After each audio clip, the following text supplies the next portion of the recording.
प्रेम से कहो श्री कृष्ण चैतन्य प्रभु नित्यानंद श्री अद्वैत गदाधर शिवासदि गौर भक्तवृंद की जय। श्री श्री राधा कृष्ण गोप गोपीनाथ श्याम कुंद राधा कुंद गिरि गोवर्धन की जय। वृंदावन धाम की जय। नवद्वीप मायापुर धाम की जय। गंगा माई की जय। जमुना माई की जय। तुलसी देवी की जय। भक्ति देवी की जय। समवेता भक्त वृंद की जय। गौर प्रेमानंदे। Hari Hari Bo. All glories to the assembled devotees. Hare Krishna. All glories to the assembled devotees. Hare Krishna. All glories to the assembled devotees. Hare Krishna. All glory to Sri Sri Guru and Sri Gauranga Hari Hari Bol. Nama Om Vishnupadaya Krishna Prishtaya Bhutale Srimate Bhaktivedanta Shami Iti Namane. Namaste Saraswate Deve Gauravani Pracharine Nirvishesha Shunyavadi Paschatya Desha Kaline. Om Namo Bhagavate Vasudevaya. Om Namo Bhagavate Vasudevaya. Om Namo Bhagavate Vasudevaya. Om Namo Bhagavate Vasudevaya. Om Namo Bhagavate Vasudevaya. Om Namo Bhagavate Vasudevaya. We are reading, studying, and discussing the Sri Caitanya Caritamrita. Adi Leela. What chapter is this? 9. 9. And text number 42. That's Sanskrit. Sanskrit. Oh, okay. Etavad janma saphalyam dehinam iha dehishu pranayar arthayar dhiya vacha shreya acharanam sada. This is a very famous verse. I think we should chant it. We'll chant. I'll chant it 3 times, and then if you like, you may chant it also. Etavad janma saphalyam dehinam iha dehishu pranar arthar dhiya vacha shreya acharanam sada. Etavad janma saphalyam dehinam iha dehishu pranar arthar dhiya vacha shreya acharanam sada. Please chant. Etavad janma safalyam dehinam iha dehisu prane arthe dhiya vacha shreya acharanam sada. Hare Krishna. Etavad janma safalyam dehinam iha dehisu pranar arthar dhiya vacha shreya acharanam sada. Hare Krishna. Hare Krishna, can I say? Please. Hare Krishna. Etavad janma safalayam dehinam iha dehisu pranayar arthayar dhiya vacha shreya acharanam sada. Thank Hare you. Krishna. Hare Krishna. Etavad janma sapalyam dehina iha dehisu pranayata vacha shreya acharanam sada.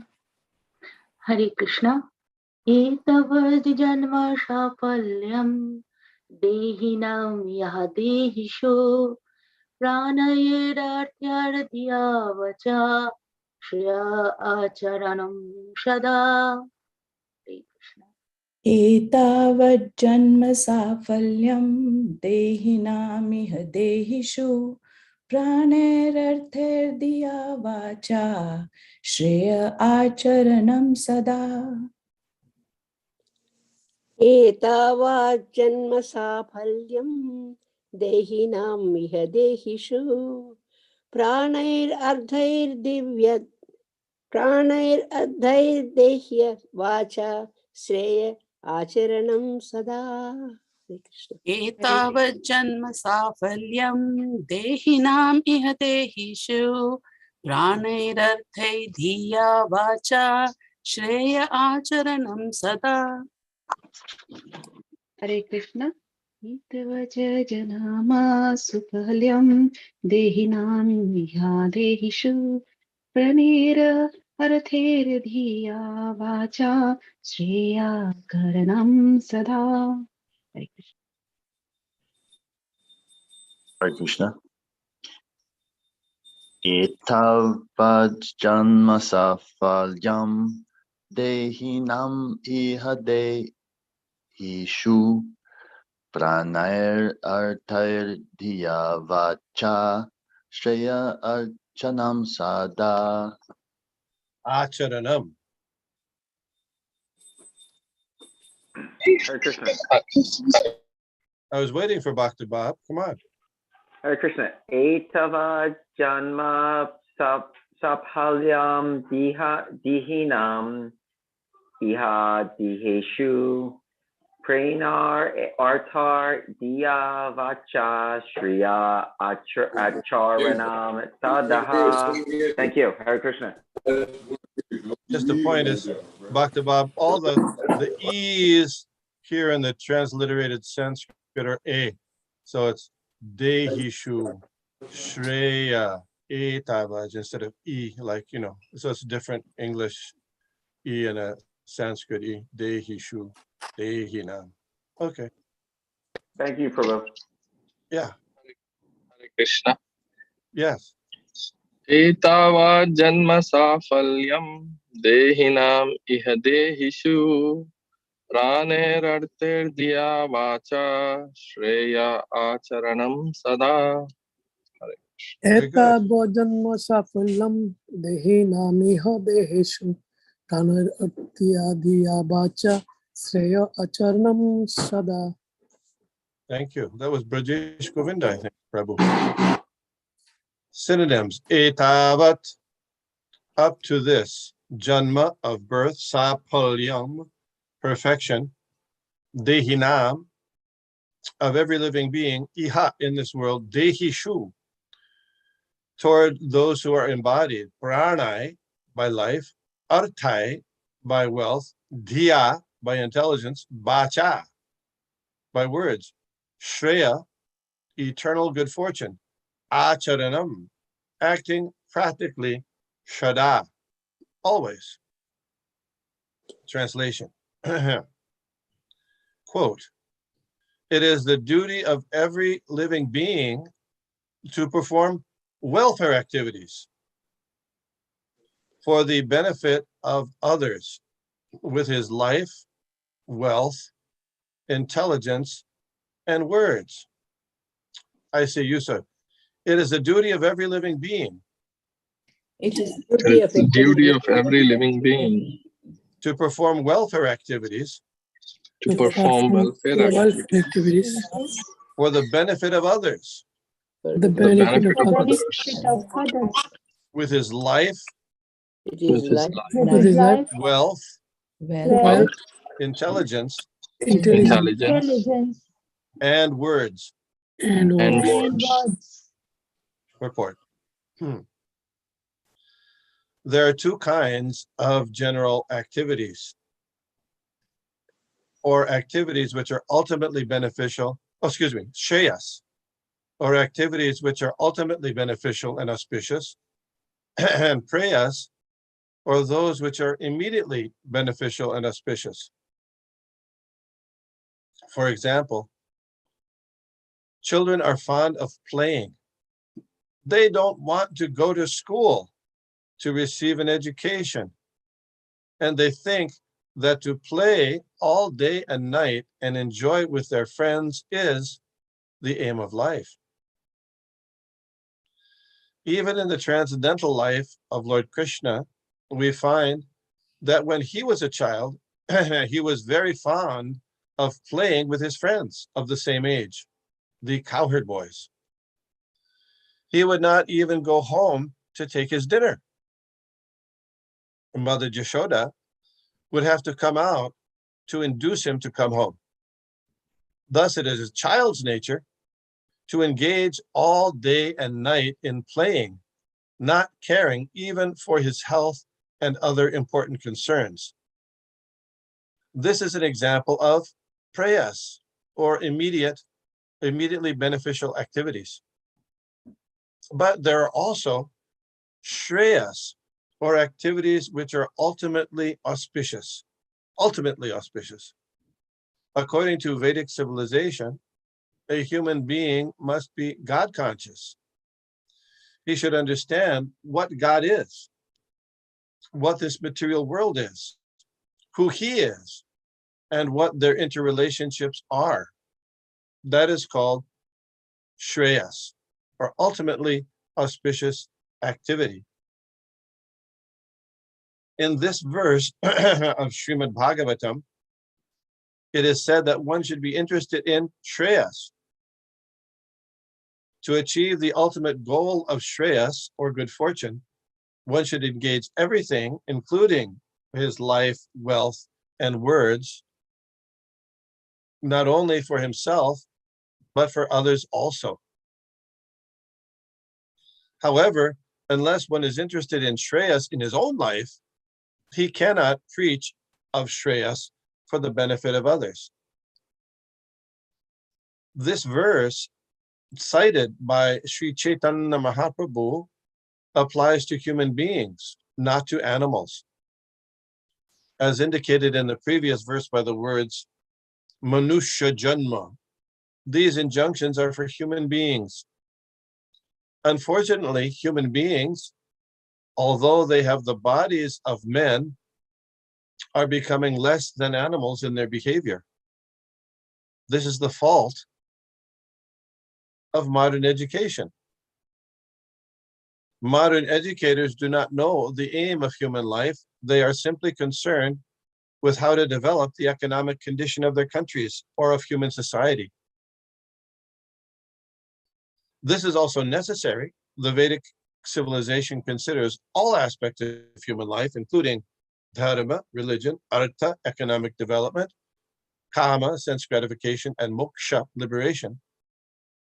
But humanity's first concern should be religion. To be religious, one must abide by the orders of God. But unfortunately, people in this age have rejected religion and they are busy in economic development. Therefore, they will adopt any means to get money. For economic development, one does not need to get money by hook or by crook. One needs only sufficient money to maintain his body and soul. However, because modern economic development is going on with no religious background, people have become lusty, greedy, and mad after money.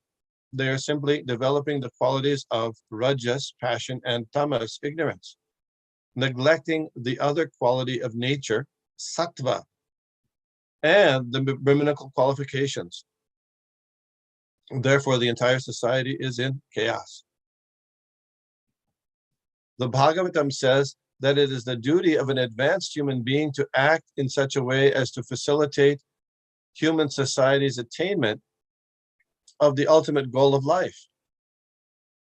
There's a similar verse in the Vishnu Purana, part 3, chapter 12, verse 45, which is quoted in this chapter of Caitanya Caritamrita as verse 43. Om Agyana Timirandhasya Gyananjana Shalakaya Chakshurun Militam Jena Tasmai Shri Gurave Nama Shri Caitanya Manobhishtam Stapitang Jena Bhutale Swayam Rupa Gadabhayam Dadati Sha Pandantikam Jai Shri Krishna Chaitanya Prabhu Nityananda, Shri Advaita Gadadhar Shivashadi Gaur Bhaktivinoda, Hare Krishna, Krishna Krishna, Hare Hare, Hare Rama, Rama Rama, Hare Hare. This is as I mentioned, quite a famous verse talking about the duty of all of us, especially the human beings, and we're being tasked by the Vedas and by Lord Chaitanya Mahaprabhu to perform welfare activities for the benefit of others. So then we have to consider, or considering this verse, what welfare activities am I doing? What am I doing for the benefit of others, if anything? And make a plan, if we're going to follow this instruction by Lord Chaitanya Mahaprabhu, how we can do that, to do some welfare activities for others' benefit. And it's interesting, it could be said that that welfare activity, it would be by your life, by your wealth, by your intelligence, or by your words. It could be said like that, but it's not. What does he say?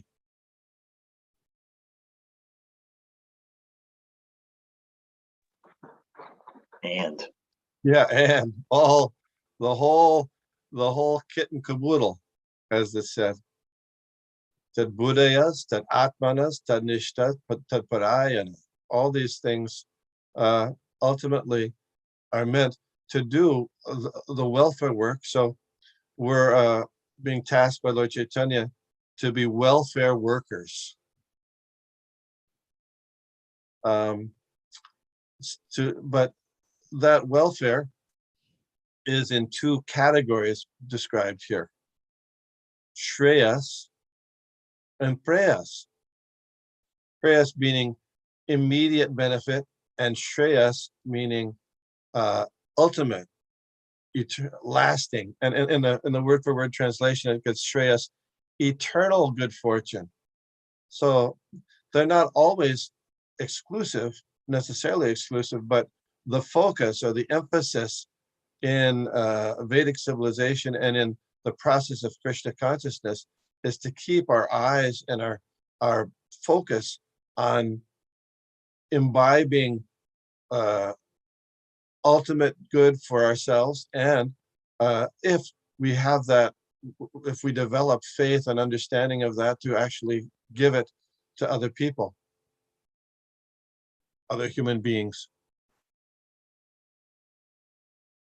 And Srila Prabhupada gives an example of Shreyas and Preyas, the young child playing, doesn't want to do anything, doesn't really interested in going to school. Sometimes, the child will feign illness to avoid going to school so they can play at home if they can get away with it.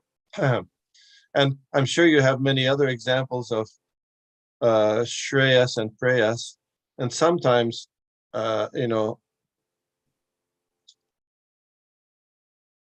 Preyas is in the guise of Shreyas. But do we have other examples? I could give a couple. I know that when we had the temple in Brooklyn, there was a priest that used to come to the temple, Catholic priest, and I'm sure this doesn't happen at all in Catholic churches, but at the end of the service, they would have a happy hour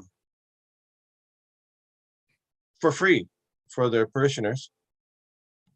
Happy hour means, what does that mean? Drinks? Yeah, drinks, and for free. So that was, giving, they would come for the service, and okay. Or in the place of my work, every Christmas,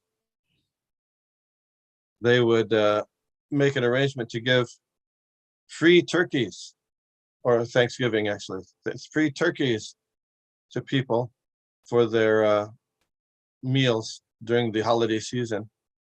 A couple of examples that, people are thinking this is welfare work, but if you look at the long run, is this something that will be beneficial for the person? According to the Vedas, those things will entangle the individual in karmic reaction, and even in the relatively short run. Some other examples that you might have of shreyas and preyas, and that kind of situation. Others.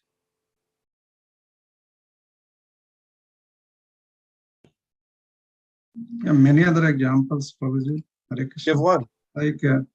Like we are buying the car, good car, the purpose only is to travel. So if we are getting the dent of that on the car, means new car I bought and got the dent on that. So when I bought the car, that was I was happy with that, immediate happiness. And when something went wrong with that, the very sad. So that's not eternal. So that is just for the prayers. That is the prayers. But savai punsam paro dharma.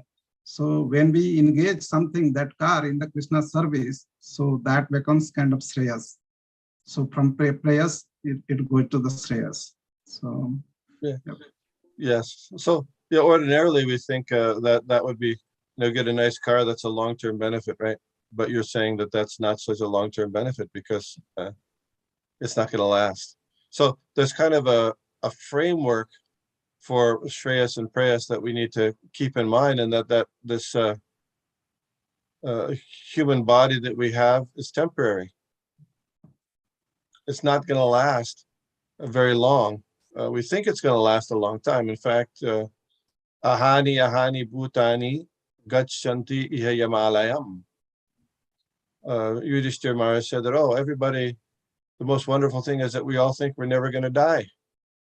I saw an interview of a famous movie star yesterday who was saying they were just diagnosed with cancer. And they said, when I found out the diagnosis, I thought, this happens to other people. It doesn't happen. It's not supposed to happen to me. Never, these things don't happen to me. We all think that way. So given that environment and that thinking, we all have the tendency to think that this, our ultimate benefit is the benefit of the body, completely oblivious to our lasting benefit, that after this life, we will have another body, and what will be the condition of that body? And is there a situation where you don't have to have another body? You can have an eternal body full of eternity, bliss, and knowledge. People in general don't have that information. There's just a consideration that this life is all in all, and under the influence of that thinking, the only way of welfare or giving benefit to others is helping material bodies.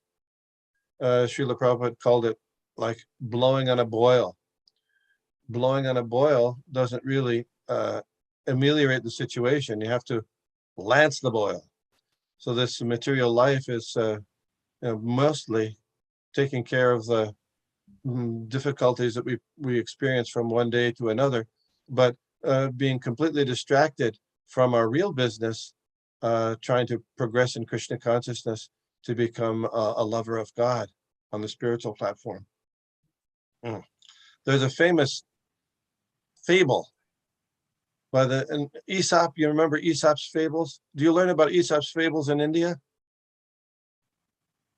No. I'm sure Bhakta Bob or Bhakta Sean, we learned these fables when we were in grade school usually. Yes, yes. The fable, you maybe know what I'm thinking. They call it in the English language, the grasshopper, ant and the grasshopper. You know that? Yes. Mm-hmm. Can you explain that fable?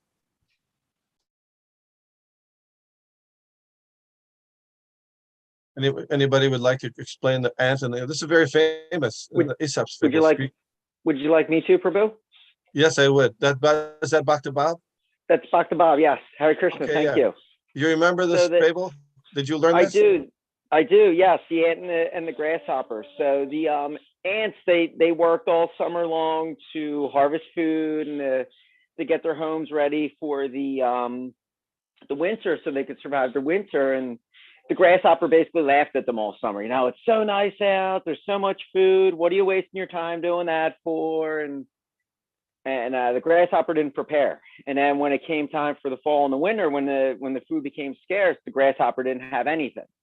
Whereas the ants were prepared. They were looking at the long term, and they had themselves ready for that time. And I think they invited the grasshopper to stay with them, right? To have the food and the shelter so it could survive over the winter, I believe. But the moral of the story is kind of like to look at the long term, that, you know, things aren't always as they seem short term, that you need to prepare and kind of have a game plan. And I think I remember it correctly. I think that was it.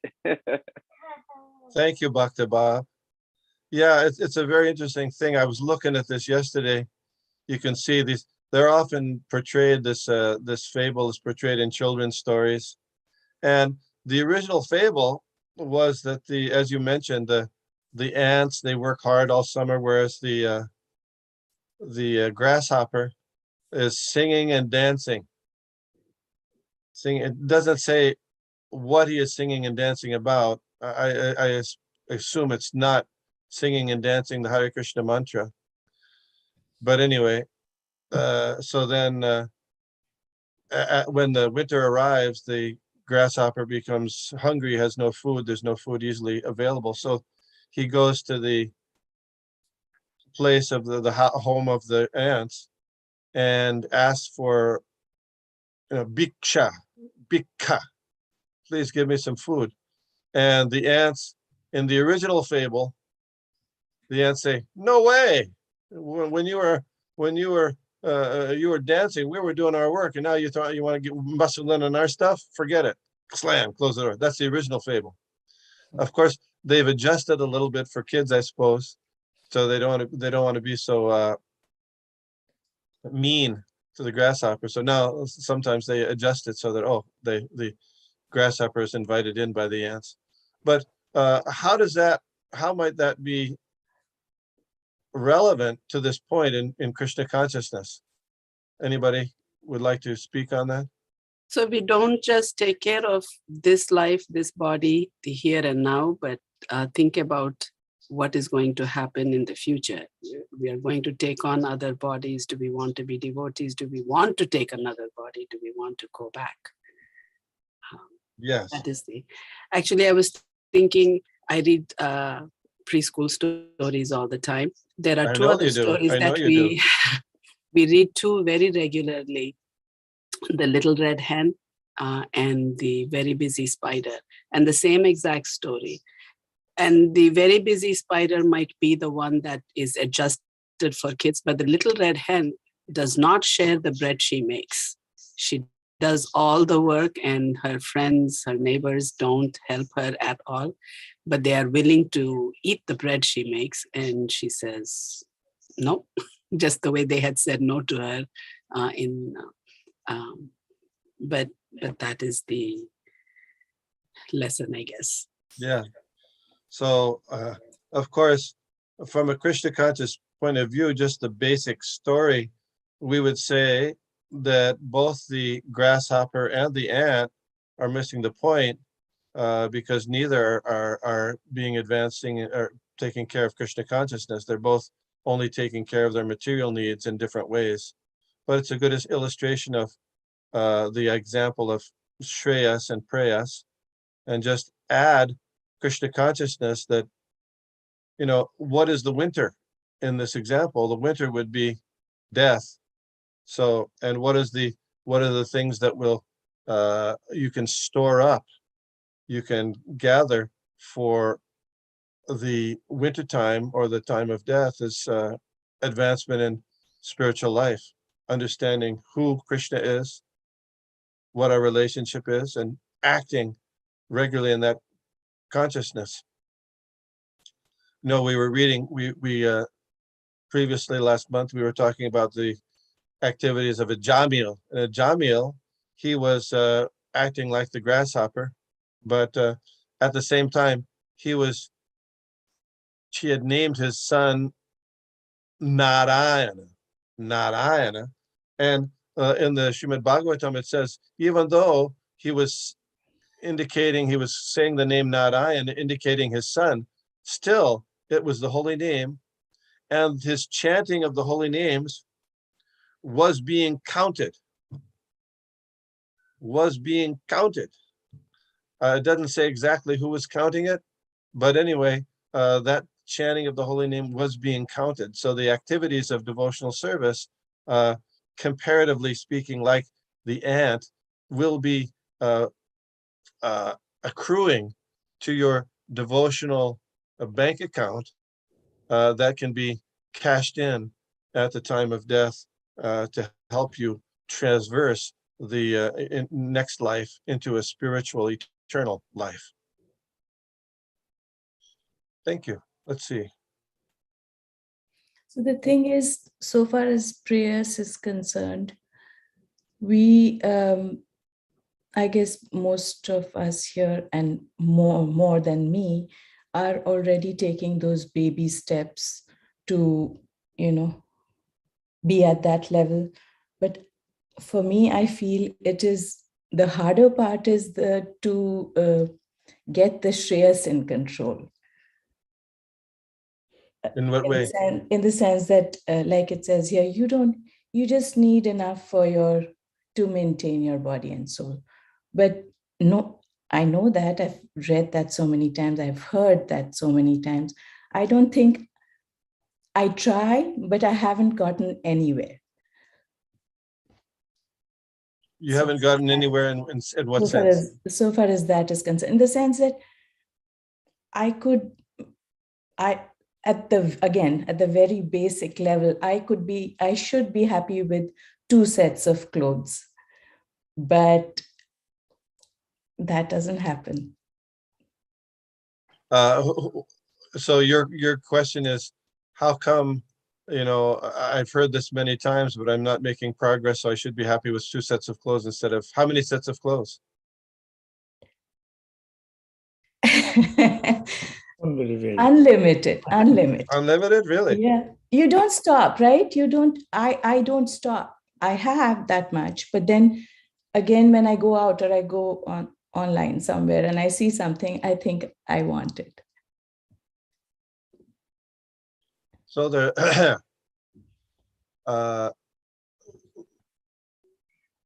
that will change the more you continue to engage in Krishna consciousness. Yeah, it will.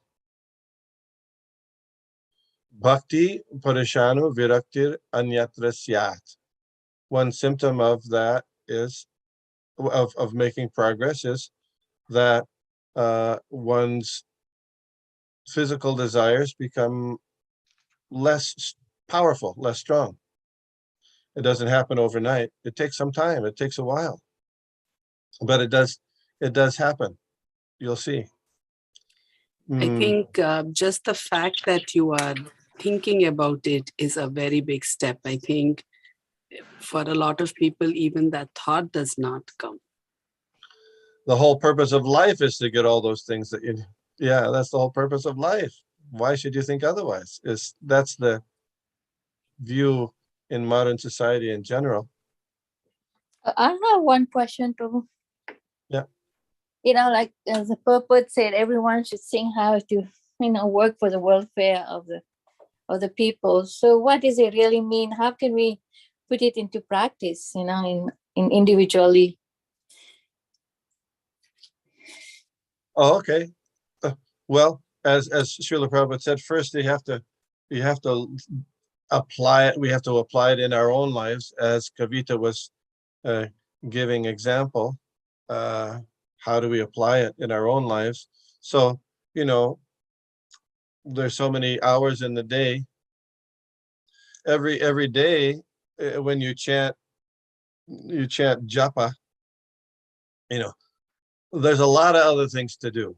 There's so many other things you could be doing, but for Shreyas, you take hours or quite a bit of time to chant the holy names. That's Shreyas. And you take the time out to come to this class for one's spiritual benefit. That's Shreyas for sure. So beginning with that, then by doing that consistently, the heart becomes purified, and one gets a potency to be able to influence others in a similar fashion. And how do you do that? Well, there's the philosophy or the encouragement of Lord Caitanya through this Krishna consciousness movement, as you well know, is by encouraging others to chant the Hare Krishna Mahamantra by Sankirtan or join in Sankirtan, distributing transcendental literature, Nachatasman Manushyeshu Kashchid Mam Priyakrittama, by distributing sanctified food stuff called prashadam. Those things are especially part of the philosophy and practice of Krishna consciousness. Those are some main things. There's probably other things too. What do you say? What would you say?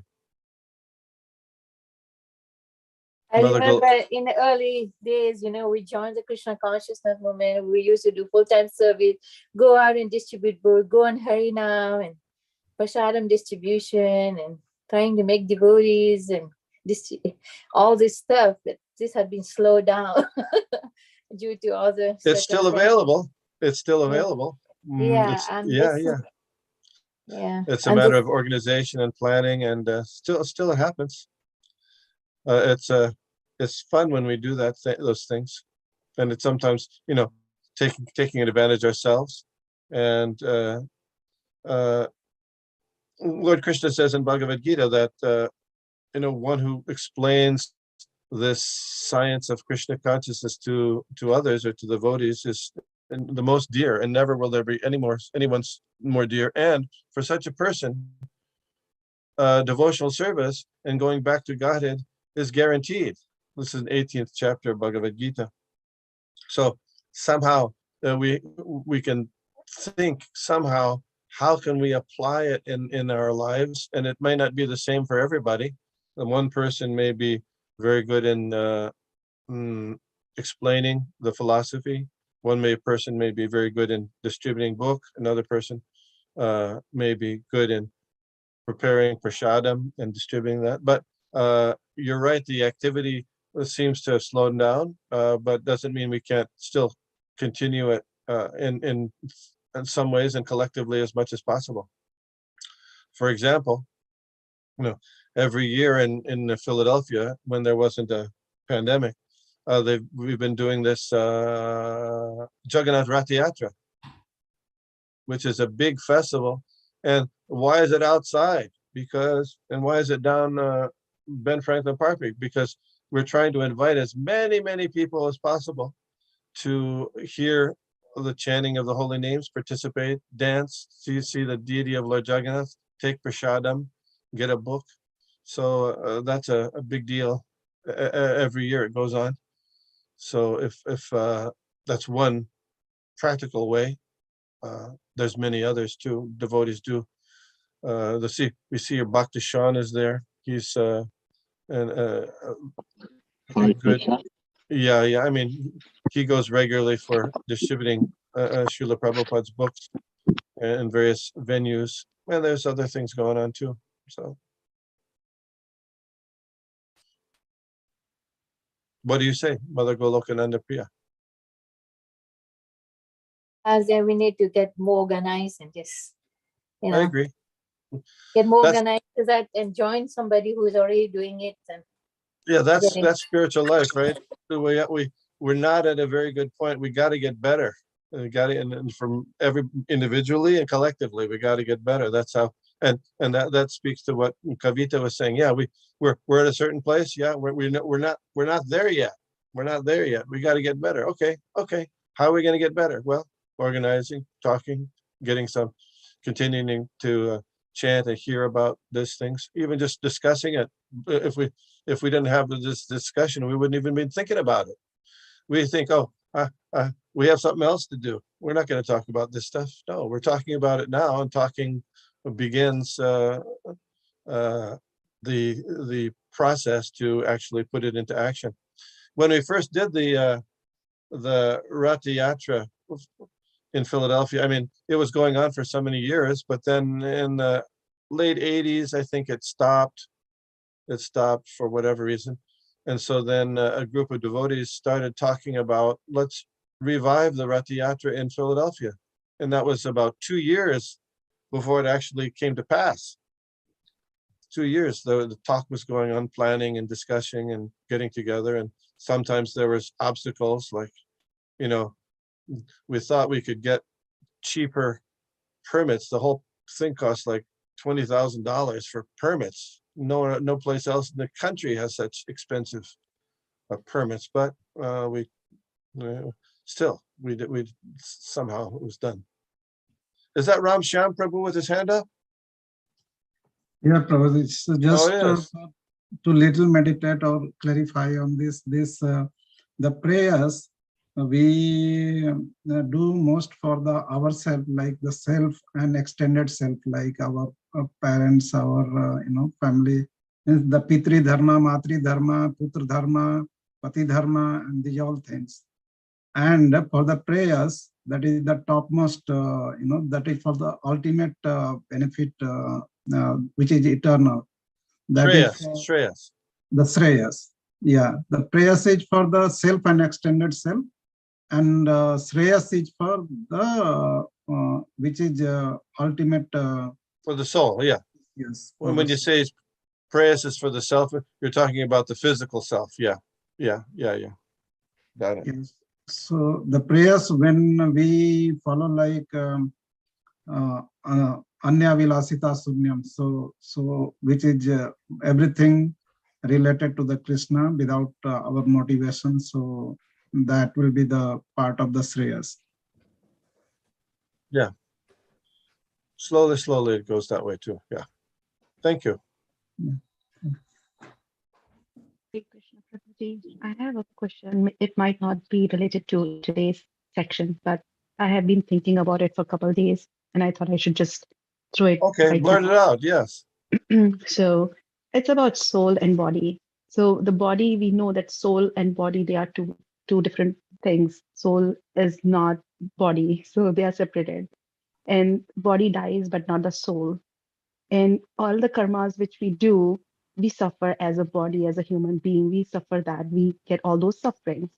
But my question is, but if we are already suffering being as a body, but then why soul carries it out with it and get another birth and life, though that body is suffering it, though we always say that look at this world as a dream, people around you as a dream, they are not real, just consider it as a dream.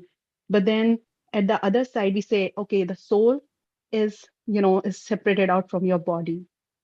But then seems like the soul carries all those karmas to, with them itself, and then, takes another body. So I'm just a little confused about this. I hope you understand what I'm trying to say. Let me try to restate it. Yeah, it's a good question. So if the soul from one body to the next it carries the karmas, then how can you say the soul is different than the body? Is that right? Yeah. So our understanding is that the karmas are not really carried by the soul. Asango hyang purusha. The Vedic aphorism is asango hyang purusha. The soul, the person, the soul is not. It's always transcendental, but the karmas are carried in the subtle body, which is mind and intelligence and false ego. So just like there's, you wear your outside clothes and you've got your underwear. So both are there. So the physical body is like the outside clothes, and the underwear is like your subtle body. So even though the physical body dies, the subtle body remains, encasing the soul. And so the subtle body is the thing that carries the karma and carries the soul to its next body. Does that make sense? Yeah, it does. Yeah, I'm still a little confused. Yeah, I understand the example, what you're trying to say. But then Okay. we always say that, you know, the soul is untouched. Soul is, you know, a separate thing. Nothing has to be done with soul because soul resides with Paramatma. So, and then it seems like that soul is carry over to another body and so the soul is actually suffering, right? Well, the as you mentioned that in a dream, when you're in a dream and there's a nightmare, I would have to conjure up particular nightmares here, but it seems as though there's a great trauma for the person, right? But as soon as the person wakes up, it's not, there's nothing going on. There's no monster or person with a gun who's trying to kill you, or you're falling from a cliff. None of that actually has taken place. So similarly, the soul in the work, that's the only way, the reason it seems to be suffering is because it's identifying with the dream. The consciousness is identifying with the dream, but still, you know, just like in a nightmare, you wake up, was anything happening? Was there actually any problem going on? No. So similarly, when the soul is always in that condition of not being in a suffering part. I don't know if that makes sense. Yeah. Anybody else like to chime in on that? I will try to give one analogy, Prabhuji, like if you allow me. So, like when we walk, so when we walk that, so we put our the first leg only when we ensure that, you know, like when we lift our leg to put forward, and we put only our leg forward when we ensure that means only we sorry, so only we you know, lift our the backward leg when we ensure that the first leg what we have put that we have properly put there. So the meaning means when we are walking, so when we walk that we are keeping the leg forward, right? So once we are sure that we have put our leg properly, then we lift the backward leg. Otherwise, we'll fall down, right? We'll fall. So here analogy Prabhupada mentioned sometime like when we are taking next birth. So before that, whatever the karma we have, so it is already decided. And as Vishnugada Prabhu mentioned, like it carries through the subtle body, not through the soul. So Mataji, as there is, you know, like the soul and physical body, and there is in between, that is the subtle body. So when we die, so it doesn't go through the soul, it goes through the subtle body. So that is what I gave the analogy. Prabhupada mentions that when we walk to understand that, so that that is while dying, that means we are putting our feet forward. That means whatever we did in this life, it is already decided, predestined. What will you know, karma generated in the next life, and that will be carried out through the subtle body. Okay. Krishna Villages has his hand up. Krishna Kirtan Prabhu. Yeah, thank you. Yeah, I know. Mataji has a nice question and you explained. Yeah, nice question. Yeah. Basically, I think she has a two-part, as I understand, if we analytically study. There's a karma and the reactions to the karma. So when we talk, people generally, when we say we carry our karma, means it not just comes with us, but there's a system which records the actions and reactions of our activity. That's why when we go to Yamaraj also, that time also it is, what is Chitragupta. Chitragupta. He shows what we have and we have done. So basically when we say carry with our karma, just like I go somewhere, I go to for a picnic or a vacation I go. So when I go, I don't have to take money. It's in my bank, the money is there. So I carry in the bank. So it's not like it goes with us. There's a person, there's a system who actually observes, who are witness for the 8 personalities or 10 person who are witness for our activities, and is recorded by somebody. So based on that, the Daiva gives us the reactions to those karma. When we go, so basically it does not, when it comes with me, when I leave the body, the soul leaves the body, means the subtle body goes with it. Its consciousness goes with it. And what are the reactions to it will be awarded as per the type of karma. And that will be dictated by Daiva. As it says, the karmana daiva netrena, what type of body we will get, what will happen, everything Daiva supervises. It's not like we carry a suitcase with us. So the system is there already who actually says that, okay, this belongs to you.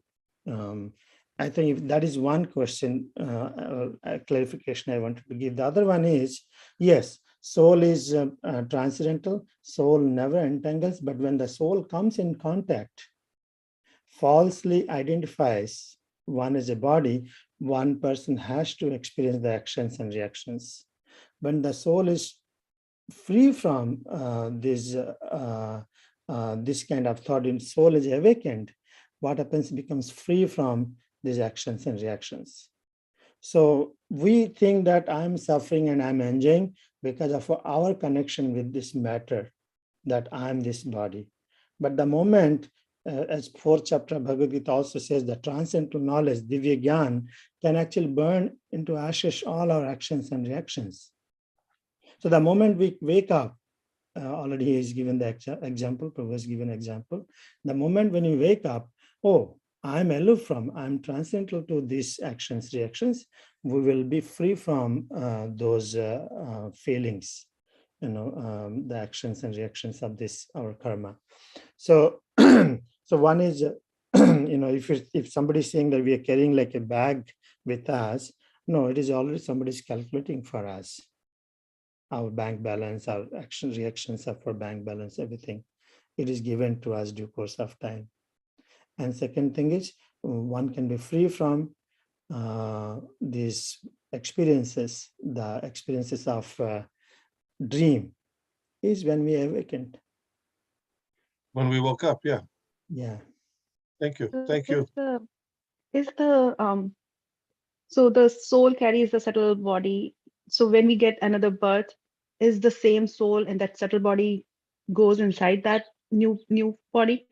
The same soul? Yeah. Same soul. Different body. It's different physical body. I mean, the subtle body also changes to a certain extent, during your life. And we, by Krishna consciousness or chanting the Hare Krishna mantra, we clean out the subtle body from those misconceptions so that we don't fall prey to the happinesses and distresses exclusively of the material body. That's its condition. Just like we chanted at the beginning, Lord Caitanya said, Jeev Jago, Gaura Chandra Bole. Wake up, wake up, wake up. So in the awoke condition, the idea that we think we're happy, we're thinking we're sad, that's all those things generated from material circumstances are superfluous, ephemeral, not of very minor importance. One thing I wanted to share, Prabhu, is that here, because she's also asking, sometimes people get confused with, we have the same, soul, because I'm the soul. So everything happens to me. It's not a different soul. It is happening to me. So soul is carried by the subtle body. However, the condition of the subtle body can change. Why? Because my mindset today is demoniac. So tomorrow I can be more Daivi, okay, because of my practice. So the state of the purification stage of the subtle body can change, or it can be more worse, or maybe I can be more animalistic. So the condition of the subtle body can change, because based on the nature of the subtle body, one gets a particular body. It's not based on the soul. If my mind in Bhagavad Gita, if you see the pictures are given, if I acquire this, wild mentality, so because my subtle body has a wild mentality, wild consciousness, so I'll be getting the respective gross body. So I carry wherever I ended in this life, and I begin with same. Then what I do that time, that also changes my subtle condition of my subtle body. So based on, again, I will get another gross body. So soul remains same. The condition, the purification or impurity state of a subtle body changes. If it's animalistic, it will be animal body. It is a demigod consciousness, demigod body. It is pure state. When everything completely purifies, as Prabhu said, that will be free from the material conditioning. So that we become liberated. That time, no more subtle body. That's pure state is called Krishna conscious state. Thank you, Prabhuji. So when we say moksha, we get moksha in this human, in a human body being. So how is that possible? Because every day we do chanting, we clear our heart, we do donation, we do bhakti, everything we do according to what Thakurji is asking us. But at the end, we do so many sins unintentionally. We kill ants while walking, on the ground. We do so many things. Unless we live in the air, there is no way we can avoid those sins to happen. So, and then that's what then your soul has to be pure without, doing any sin. And we are doing sin every day. So that's where my mind also always gets stuck as well. How can we get moksha in this being a human, getting a human body, because we are doing sins unintentionally? So there's the four pillars of sinful activity are mentioned in the scriptures. The eating of amisha. Amisha means meat, fish, eggs. Then intoxication, illicit sex, and gambling. Those are the four pillars. Then when you say that we're sinning every day, it sounds like, for example, when you walk on the road, you might step on some insects and things like that. Yeah. So that's true. One will have to pay for those things. That's why in case, like in the Vedic marriage ceremony, there's something called Pancha Maha Karma, or Pancha, where they do yagyas. A person makes a vow to do yagyas every day to counteract the killing of animals or insects done by lighting fire, grinding spices, et cetera, et cetera. And so that's kind of a prayaschitta, or atonement for those things, is part of the Vedic, marriage ceremony. A devotee, though, because their activities are geared for pleasing Krishna, so for that purpose, they're walking to the temple. So if they're not going to be held responsible for the stepping on the insect, for going to the temple, because you're doing it because Krishna's told you to do it. in Krishna's service. But for our own purpose, if what we do, then there can be reaction. Yes, you're exactly correct. That's why, I'm sure you're familiar with the Jains. The Jains tried to stop all, breathing of, they cover their mouth, with a mask for not because of pandemic purposes, but because they avoid inhaling insects or little creatures in their mouth. So they get, because they know, they'll get karma for that. How about controlling their foot then? Because they are controlling their mouth, but their feet are still So I killing. mean, the idea is to minimize it as far as possible, minimize it. But a person who's advanced on the spiritual path, all their action, walking, talking, and in this verse it says artha, prana, artha, diyavacha. All those activities are directed for pleasing Krishna, so they're not going to be held responsible for that. The example that Srila Prabhupada gives sometimes is that a person, if you go and kill your next door neighbor, what's going to happen? You get arrested. Or so you shoot kids in a elementary school, you're going to get arrested and thrown in jail because it's a crime. But if you in the course of your military activities, you shoot some people on the opposing side, you get a medal. Why is that? I mean, in combat, we're not talking about innocent civilians. You get a medal because on your own behalf you can't do it, but for in Krishna's service, we those some things may happen.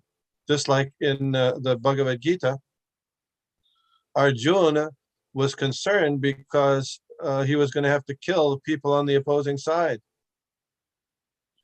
Sin, he said, this is sin. It's sin.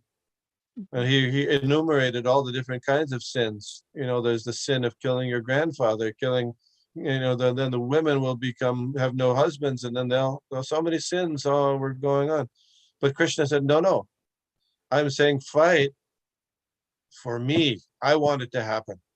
And I'll take any, aham tam sarva papebhyo mokshiyashyami mas. I'll take care of all sinful reaction because you're doing it for me. I'll take care. Aham tam sarva papebhyo mokshiyashyami.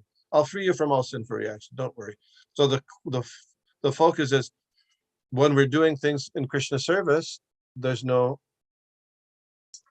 if we actually do it that way, there's not there might be some problem that happens, but that's not our responsibility. Mother Golokananda Priya has her hand up. Hare Krishna. Yeah, I was thinking the same verse, like you say, Sarva Dharman Parijanya. Mamikam Saranam Braja. If you surrender to Krishna, Yeah. So, Aham Tam Sarva Papebhyo. And also another thing come in my mind. Prabhupada say we got reaction for our sinful reaction, but we got a token reaction. For the devotee, yeah. For the devotee. Yeah. I mean, you see sometimes devotees get sick or have a hard time for some physical complaint, or they have no money, and so that's explained. Srila Prabhupada gives the example, and it's quoting in Nectar Devotion. The devotee in that circumstance, they're aware that, I'm just actually I deserve much more of the trouble than this, but Krishna is very kind. He's minimizing. He's giving me a little token, as you said, a token punishment, just to help me stay on the right path and remember that this body and this life is not everything. So I can go back, make a very sincere effort to go back to Godhead. He says that person who has that mentality, mukti pade to dayabhak. Dayabhak means I inherit the kingdom of God. If we have that mentality. So practicing that mentality, probably a good idea. Mother Vindhyavali, I see you have your hand up. Is that on purpose? Yes, Prabhu. I heard all these things. I thought some simple thing, we are putting money in the bank and taking out the money, like Mataji was asking that unexpected sins we do, unavoidable sins we do. So for that sins, we just keep on chanting Krishna and then listening to Bhagavatam, Bhagavad Gita. It's like that we are putting money, and we are taking money out of the bank. So we are always cautious about how much money we have in the bank to draw. So that's how I think I feel. Okay. So you're putting your money in your bank account by coming to the morning classes. Okay. No? Yes. I mean, spiritual bank account. Spiritual bank account. I'm sorry. Spiritual bank account. Yes. That's what I meant. Sorry. Whenever we are taking out money from the bank, so we're always cautious about how much we have in the bank, whether I am taking more or like that. So that cautiousness we always should have and chant and keep Krishna conscious. That's what I thought. Yeah. Thank you. Thank you so much, everybody. Prabhuji, thank you so much. I am still new and practicing Krishna consciousness. I hope I might have more questions. Yeah, sure. That's fine. It was a very nice question. We've got a good discussion. We got a good discussion from it. Clarify. We always need to clarify. We all do. Clarify our understanding, and that helps us make progress and understand how things are going.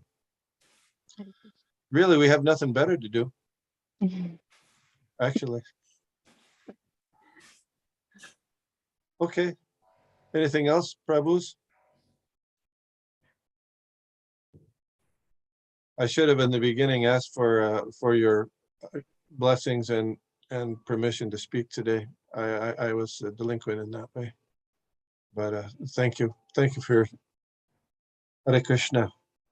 Vancha kalpatarubhyascha kripasindhibhyo patitanam pavanebhyo vaishnavibhyo. Namo Namaha. Thank you. Hare Krishna.